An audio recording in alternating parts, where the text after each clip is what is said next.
He wasn't supposed to look at me like that, like I was the answer to something he had been searching for his whole damn life. And I sure as hell wasn't supposed to feel anything back.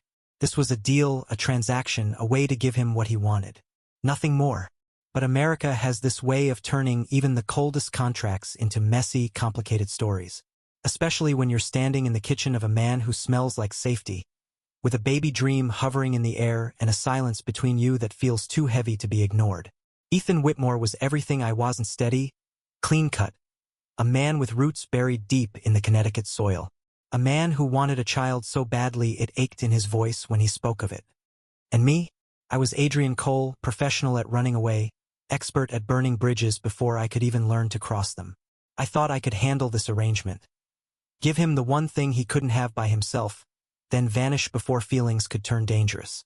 What I didn't account for was the way his laugh would stick to my ribs, or how his quiet strength would undo me in ways I didn't know were possible. The first time I stayed longer than I should have, it was because of the rain. The storm had rolled in fast, soaking me to the bone as I stepped off his porch. Ethan had called after me, voice rough but kind, telling me I'd catch pneumonia if I insisted on leaving. I remember turning back, seeing him framed in the warm glow of his doorway, holding a towel like he actually cared if I froze.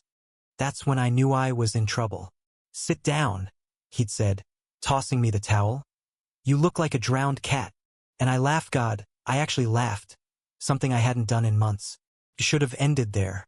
I should have walked away before the laughter turned into nights on his couch, before I memorized the way his hands curved around a coffee mug, before I started watching the way his eyes softened every time he looked at me, like maybe, just maybe, I wasn't broken beyond repair. But you don't walk away from a man like Ethan Whitmore. Not when you've already fallen, and not when he makes falling feel like flying.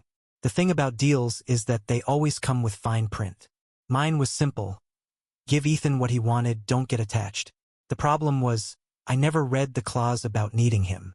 I kept telling myself I wasn't worthy of staying, that I was just a stand-in, a body with a purpose, and when it was done, he'd have what he wanted, and I'd slip back into the shadows where I belonged. But Ethan wasn't buying it. He looked at me like I wasn't temporary, like I wasn't disposable. "Why do you keep pulling away?" he asked me one night, his voice low, raw. We were sitting on the porch, the late summer air thick with the smell of cut grass and fading sunlight. "Because that's what I do," I answered. My honesty startled even me. "People don't keep me, Ethan. They don't know how." He didn't flinch. He just reached over, his fingers brushing mine. Steady. Grounding. "Maybe you've just been giving yourself to the wrong people." And just like that, I felt the walls I'd spent years building start to crack. I wish I could say I let him in easily, that I surrendered to the warmth he offered without a fight. But the truth is, I pushed back. I pushed hard. Every moment he gave me softness, I threw back sharp edges. Every time he pulled me closer, I found a way to remind him I was supposed to leave. Yet, Ethan was relentless in his quiet way. He didn't chase me. He didn't demand. He just stayed. He stayed in the silences, in the laughter, in the moments I didn't realize I was giving him pieces of myself. And that was the most dangerous thing of all, because staying wasn't part of the plan. That's where the first act of our story ends, not in resolution, but in the sharp ache of something unfinished. Two men caught between what they promised and what they feel, standing on the edge of a choice neither of them is ready to make. But if there's one thing I've learned, it's this. Love doesn't wait for permission. Ethan never raised his voice. That was what made him dangerous. He didn't need to. His silence was louder than any argument I'd ever had, and it forced me to sit with myself in ways I didn't want to. That night on the porch, when he touched my hand, I felt something in me unravel. I yanked my fingers back like his skin burned. "Don't do that." "Don't do what?" His tone was calm, maddeningly calm. "Don't look at me like I'm someone worth keeping." His eyes didn't waver. "Maybe you are." It was infuriating the way he said it, simple as if it were the most obvious truth in the world. My chest clenched, my throat tight, and I had to stand up, pace across the porch, because if I didn't, I was going to break in front of him. "You don't know me, Ethan. You think you do, but you don't. You want a kid, not me." There it was. The truth. Or at least the version of truth I'd been clinging to. But Ethan, steady as always, just leaned back in his chair and studied me like he could see every secret I was trying to bury. Adrian, I wanted a child, yes. But somewhere along the line, I realized I also wanted you. My breath caught. My whole body froze. I wanted to laugh, to push the words away, to tell him he was crazy. But the way his voice cracked at the end, low and vulnerable, it slipped past every wall I had. So I did what I always do when cornered by feelings. I ran. The city swallowed me that night. Neon lights, strangers brushing past. The smell of fried food and gasoline was the kind of chaos that matched the storm inside me. I found myself in an old bar I hadn't been to in years. The kind of place where no one asked questions and no one cared if you disappeared into the bottom of a whiskey glass. The bartender knew me, of course. People like me have a way of being remembered for all the wrong reasons. Back again, huh? He said with a smirk, sliding the glass across. I downed it too quickly. It burned, but not enough to erase Ethan's words. I also wanted you. I stayed until the neon signs outside buzzed faintly with the threat of dawn. And for the first time in years, I didn't want the night to end. Because ending meant I had to face what waited for me back in that quiet Connecticut house. Ethan didn't call. He didn't text. He didn't chase me. That silence, God, it hollowed me out worse than any words could. I expected anger. I expected demands. But instead, he gave me space. And space is dangerous when you're the one who can't stop replaying his voice in your head. By the third day, I was restless, pacing the length of my tiny apartment. I told myself I didn't care, that he'd get over it, find someone else, go back to his clean, structured life. But when I caught myself staring at the phone like a teenager waiting for a crush to call, I knew the lie had worn thin. I called him. He answered on the second ring. Adrian. Just my name. No accusation, no coldness. Just that steady warmth that both terrified and anchored me. I shouldn't have left like that, I said, my voice rough, defensive. I figured you needed space. Silence stretched between us, heavy with everything I couldn't say. Finally, I blurted out, "Can I come over?" There was the smallest pause. Then, yes. Walking up his driveway again felt like punishment.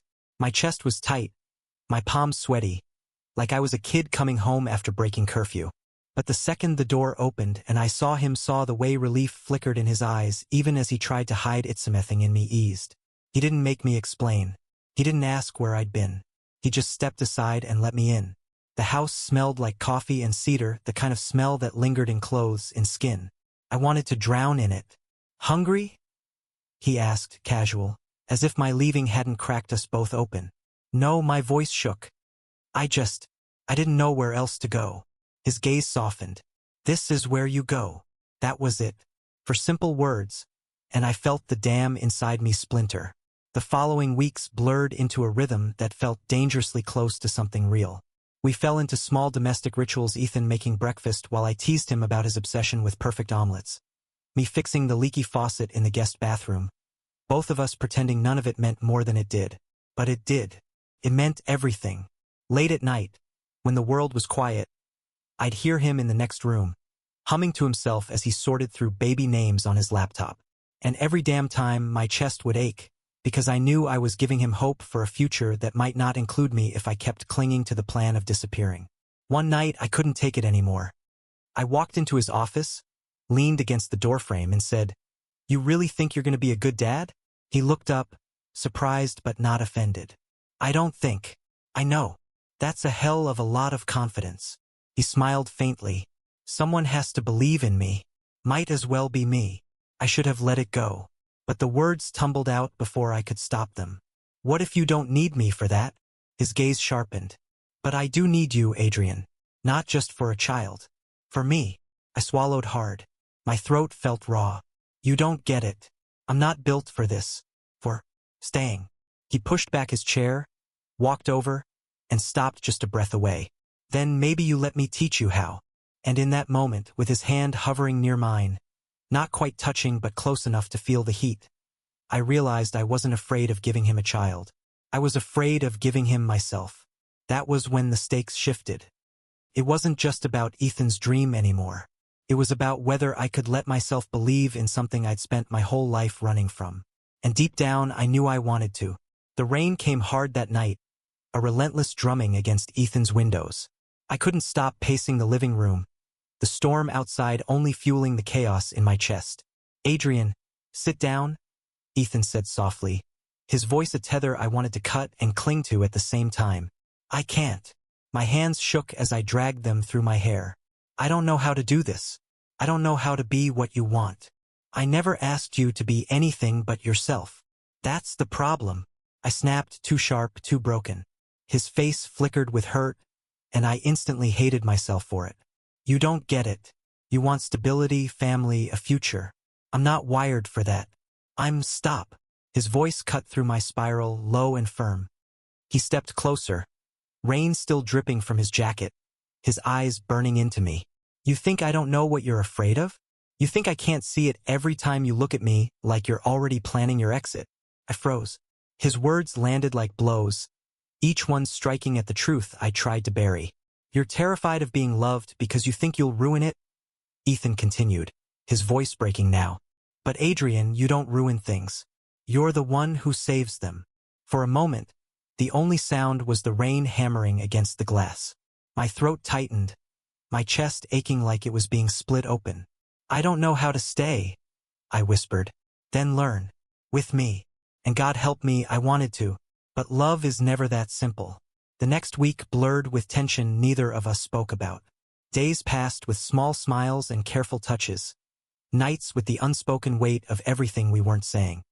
Ethan kept looking at me like he was waiting for me to choose him, and I kept looking back like I was waiting for the courage to do it. Until the call came. It was my sister. We hadn't spoken in years, not since I left home.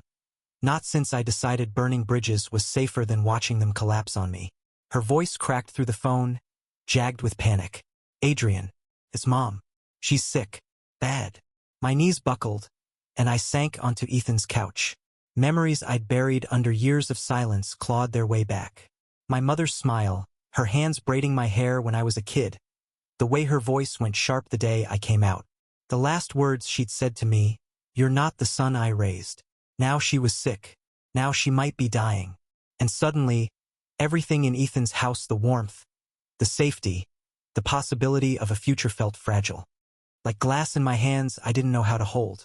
"I have to go," I told him that night, my voice flat, eyes fixed on the floor, his head jerked up. "Go? Where?" "Back home. To see her. I don't know. She's dying, Ethan." The silence that followed was suffocating. Finally, he said, "And after?" I couldn't answer, because the truth was, I didn't know if I'd come back. The bus ride back to my hometown felt like punishment. Every mile dragged me closer to the ghosts I'd spent my whole life outrunning. My mother lay in a hospital bed, pale and small, her once commanding voice now a whisper. My sister hovered like a shadow, worn down by years of shouldering the burden I'd abandoned. "Adrian," Mom croaked when she saw me, her hand trembling in mine. "You came." I wanted to scream at her, to tell her I should never have had to leave in the first place, to ask her why she couldn't love me the way I was. But all I did was nod, because forgiveness has a way of slipping in when you least expect it. I stayed for days watching her fade, and every night I thought of Ethan, his laugh, his steady gaze, the way his hand had hovered near mine as if he was always waiting for me to take it. I thought of the life I'd almost let myself believe I could have. And then she was gone. The funeral was small, quiet, suffocating. My sister clung to me, her grief spilling over, but mine was silent. Couldn't cry. Not then. Not until I was back in that sterile apartment with the door shut behind me. Then it came, violent, ugly sobs that tore through me until I collapsed on the floor. When the storm of grief finally broke, I reached for my phone. One missed call. "Ethan." My hands shook as I dialed him back. He answered on the first ring. "Adrian." His voice was thick with worry, and just hearing it made my chest crack open all over again. "She's gone," I choked out. "I'm coming." "You don't have to. I'm coming." And then the line went dead, because Ethan Whitmore was a man of his word. When he arrived, I was still sitting on the floor, hollow and wrecked. He didn't say anything at first. He just knelt beside me, his hand sliding into mine, warm and steady. And for the first time since the hospital, I let myself lean into someone else. We sat there for what felt like hours, the silence between us no longer heavy but healing. Finally, I whispered, "Why are you still here?" He tilted his head, meeting my swollen eyes. "Because you need me, and because I need you." It was too much, too raw, too real. But instead of running, I clung to him. And in that broken, fragile moment, I realized maybe staying wasn't as impossible as I thought. But love isn't love without one last test. Because when we returned to his house, when the grief had settled into something quieter, I found the paperwork, hidden in a drawer, adoption forms, his signature already inked. My stomach dropped. He was ready to move forward, ready to start the life he'd dreamed of with or without me. "Ethan," I said, my voice trembling as I held up the papers. "Were you planning to tell me?" He froze. His jaw tightened. "I was waiting for the right time." "The right time?" My chest burned. "What, after I disappeared? After you realized I was never going to be what you needed?" His eyes darkened, hurt flashing like lightning. "That's not what this is. Isn't it?" I shoved the papers down. Maybe this was never about me at all. Maybe I was just the means to an end. The silence that followed was brutal. Then, finally, he said, "If you really believe that, Adrian, then maybe you don't know me at all." And just like that, the fragile world we'd built cracked wide open. The silence after my words hung heavy, suffocating. Ethan stood across from me, chest rising and falling with quiet fury. His hands balled into fists at his sides. I clutched the adoption papers like evidence of betrayal, though somewhere deep down, I knew they weren't. "Adrian," he said finally, his voice low, ragged. "Do you really think I see you as just a means to an end?" I wanted to shout yes, to push him away, to cling to the safety of my old wounds. But the truth pressed at my ribs until I couldn't breathe. "I don't know what to think," I whispered. "Every time I start to believe you, I remember all the ways I've been left before. And two can't survive being left again." His eyes softened, and the anger drained from his face, leaving only heartbreak. He stepped closer, slowly, like approaching a wounded animal. "Adrian, I never asked you to give me a child instead of yourself. I asked you to give me both. Because I don't just want a family. I want us to be that family." The words hit me harder than any storm ever could. My hands shook as I let the papers slip to the floor. "I don't know if I can be that," I admitted, voice breaking. "I don't know if I'll ever be enough." Ethan closed the last of the distance, his hands trembling as they cupped my face. His thumb brushed the corner of my mouth, tender, grounding. "You've always been enough. From the moment you walked into my life." The dam inside me shattered. Tears burned down my face as I fell against him, clutching at his shirt like I was drowning and he was the only thing keeping me afloat. And for the first time, I didn't run. The days after that fight were quiet, tentative, but different. The air between us wasn't heavy, Anna Maria, it was open, like something had finally cracked wide enough to let the light in. Ethan didn't push me. He didn't ask for promises I wasn't ready to make. He just stayed. And somehow that was what gave me the courage to begin staying too. One morning, I woke to find him already in the kitchen, humming softly as he flipped pancakes. The smell of butter and coffee filled the air, the sunlight warm across his shoulders. Something inside me shifted at the sight, so ordinary, so human, yet so achingly beautiful. I walked up behind him, hesitated, then wrapped my arms around his waist. He stilled, then let out a soft breath, leaning back into me. "Good morning," he murmured. I pressed my face into his shoulder, whispering, "I'm trying, Ethan. I'm really trying." His hand covered mine, squeezing gently. "That's all I ask." Weeks turned into months. Slowly, the sharp edges of my fear dulled. I began to help him choose baby names, not as an outsider but as someone who might actually belong in the future we were sketching together. We sat on the porch at night, watching fireflies, and I let myself believe in the possibility of tomorrow. But the real change came the day Ethan placed a small box in front of me on the kitchen table. My chest went tight as I stared at it. "Don't panic," he said quickly, holding up his hands. "It's not what you think." I arched a brow. "Not a ring," he chuckled. "Not a ring. Open it." Inside was a key. My breath hitched. "It's yours," he said softly. "Not just for visiting. Not just for coming and going when it gets too hard. It's yours because this is your home, too. If you want it to be. I stared at the key until my vision blurred. And when I finally looked up, his eyes were steady, waiting, full of quiet hope. I took the key. And for once in my life, I stayed. The first time we held the baby our babby, it wasn't like I imagined. It wasn't grand or cinematic. It was messy, terrifying, overwhelming. But when Ethan looked down at that tiny life, then back up at me with tears shining in his eyes, I understood what he meant all along. Family wasn't about blood. It wasn't about perfect plans. It was about choosing each other again and again, even when it was hard. Especially when it was hard. I held them both that night, Ethan, steady as ever, and the fragile little miracle we'd somehow made possible. And for the first time, I didn't feel like I was running. I felt like I was home. Years later, when people asked me how we made it work, I never told them about the fights or the fears or the nights I almost left. I just said this. I only meant to give him a child and disappear. But somewhere along the way, I realized I was the one who needed his love more than anything else.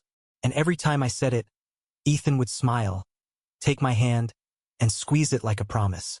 Because we both knew the truth.